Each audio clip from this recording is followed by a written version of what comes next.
అనగనగా ఒక అడవి. ఆ అడవిలో వేగంగా పరిగెత్తే కుందేలు, నెమ్మదిగా నడిచే తాబేలు ఓ రోజు పందెం కట్టుకున్నాయి. మనమిద్దరం తేల్చుకుందాం.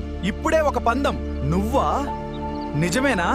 సరే, సిద్ధంగా ఉండు అని అనుకున్నాయి. తాబేలును చూసి కుందేలు ఇలా అంది. నిన్ను చూడు, ఎంత నెమ్మదిగా ఉన్నావో.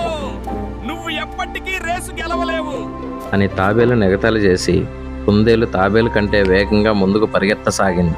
తాబేలు ఇలా అనుకుంది, కుందేలు హాయిగా నిద్రపోతుంది. నిద్రపోవడం ఆనందంగా ఉంది. నేను నెమ్మదిగా నడుస్తున్నాను అనుకుంటూ గమ్యం చేరింది తాబేలు. అప్పుడు ఇలా అంది, ఈ రోజు నేను గెలిచాను, నేను దీన్ని సాధించాను అని సంతోషం వ్యక్తం చేసింది తాబేలు. అప్పుడు కుందేలు నిద్రపోయినందుకు నేను పందెం కోల్పోయాను అని కుందేలు బాధపడుతూ కూర్చుంది. ఈ కథలోని నీతి, నెమ్మదిగా అయినా సరే నిరంతరం ప్రయత్నిస్తూ ఉంటే విజయం మనల్ని తప్పకుండా వరిస్తుంది.